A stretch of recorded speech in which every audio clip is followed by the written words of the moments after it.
welcome to another episode of How You Can Do It Too. In this episode, I'm going to show you how I hooked up my VDO oil pressure gauge and VDO temperature, oil temperature gauge. I can't even talk.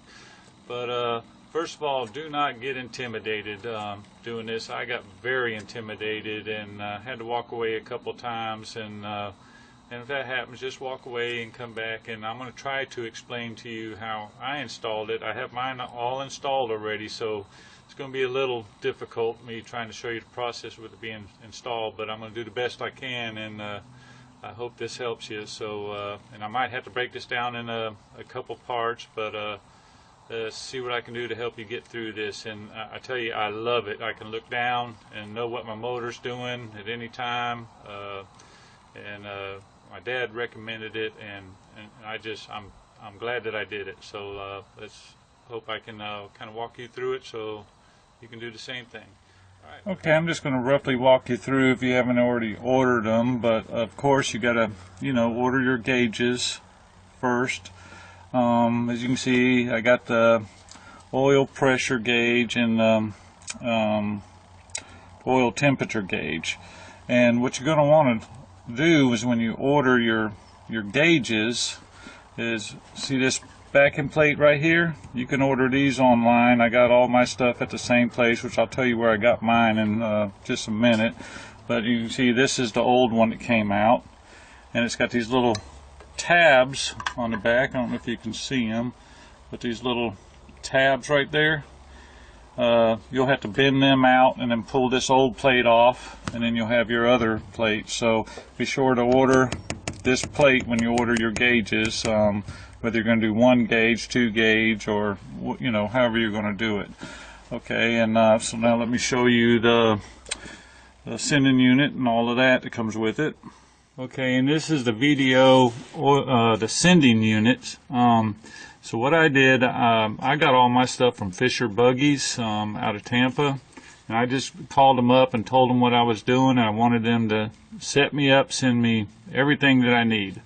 And what they sent me was this T that goes into your where your oil pressure gauge normally goes, and this little T right here, I don't know if you can see it. And this is the temperature sending unit that screws into that T, and then this is your oil pressure sending unit. And what this comes with, it comes with 2 plug-ins. I don't know if you can see it, but one is going to go to your what I call your idiot light, because your idiot light will still work with this gauge and kind of gives you an additional warning. And then this one down here, of course, goes down to your gauge. So be sure that you order these 3 parts with your gauges, with the plate, and that's pretty much everything that comes when you order it. But just have all that on hand. And then something it doesn't come with, I'll show you, is you're going to have to, buy you 16 gauge wire. And I recommend, because I tried taking a 25-foot roll and splitting it in half. Well, it wasn't enough. I had to splice it, and that was aggravating. So I recommend starting off with at least 20-foot, 3 20-foot runs before you start this, just to make sure the way you route it, you have plenty of wire. And of course, you're going to have to go get some like 1/4-inch chair adapters, some piggyback twins is what I used, and then I got some number 10s and 1/4-inch rings, and these will be used for when you're grounding, because you're going to run some ground.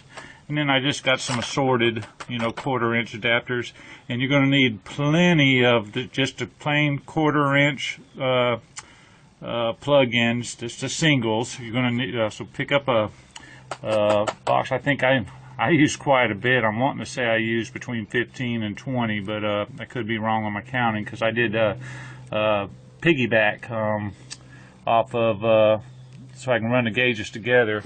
Have you test light comes in handy, because you're going to want to use this to see your power, because you want to get power with when the ignition key is turned on only, which I'll explain that when I get to it. But that's pretty much it on getting your parts. So I'm going to just kind of walk you through what I have, and then we'll get into doing it. As you can see, I got it all hooked up. I ran my wire up through here. I put it in this little casing. Oh yeah, and don't forget to pick up some wire wrap. It's pretty cheap.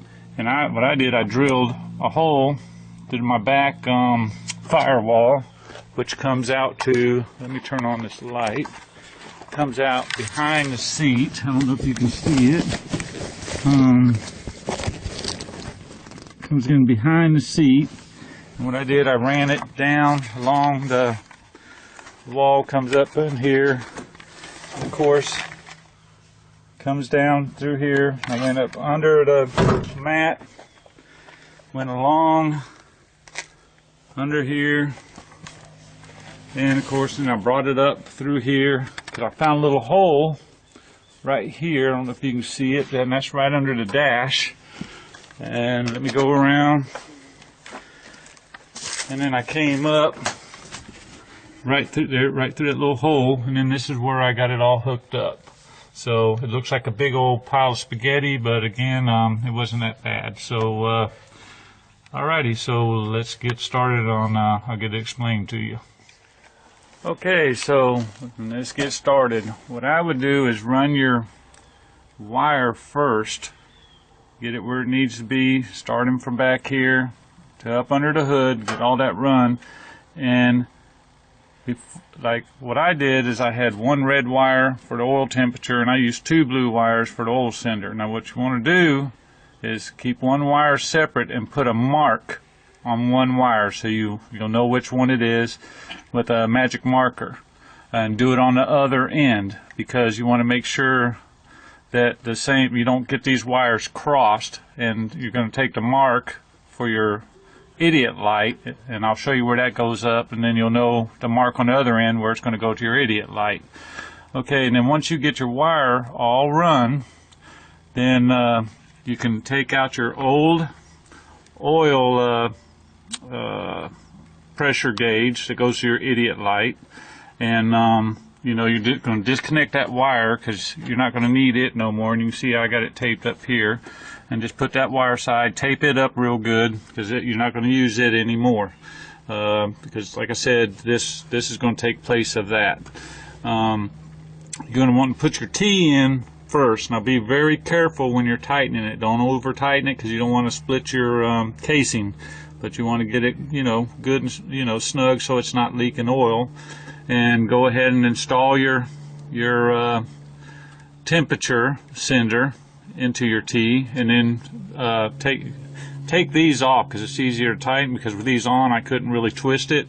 But then put your oil sending unit in the other part of the T. Now these were pretty snug in there, but get that all fastened up. Okay, and once you got that, don't worry about no wiring yet. You got your one blue wire marked for your idiot light, and the other one just leave it blank, because that's going to be for your actual, where it hooks up to your gauge. And then the next thing I would do is I would go ahead and get your gauge plate mounted. And what I did, I mounted these gauges in the plate first, and because you got these little like tightened down, look like big rings, the threaded rings that go on the back. Get that all tightened down, and then it's gonna take two people on this, because one person's gonna have to hold this plate in while you go up in there, and it's a tight fit, but you got to bend these tabs over in the slots and get this fastened nice and good. Okay, so we can go ahead and hook up one gauge to idiot light now, because that's the most simplest. So what you're going to do is you're going to put one of those rings on your idiot light terminal, and you're going to fasten it right here, just like so, when this hand tights down. And you're going to go under the hood, find that wire that you have a mark on, which is going to be this one. Let me turn on the light. And you're going to find your oil idiot light plug-in, and you're going to unplug that wire. I don't know if you can see it, but it's back in there, and that goes to your oil pressure light. And if you have any problems, just look at your book, but you can see it right in here. You're going to unplug that other wire that's hooked in here, and that's where this one for your tattletale is going to plug in, and that's it on that one. You don't have to do nothing else. That's a done deal. Okay, now let me go on to the next step. And something I forgot to tell you is for the tattletale light, or the idiot light, you're going to just make sure it's on the WK, I think is what that says. Yeah, WK. And that's the one with the mark on the wire, goes to your idiot light that's on your actual stock, gauge where your speedometer is and all that. Okay, so now we're going to go on to the next step.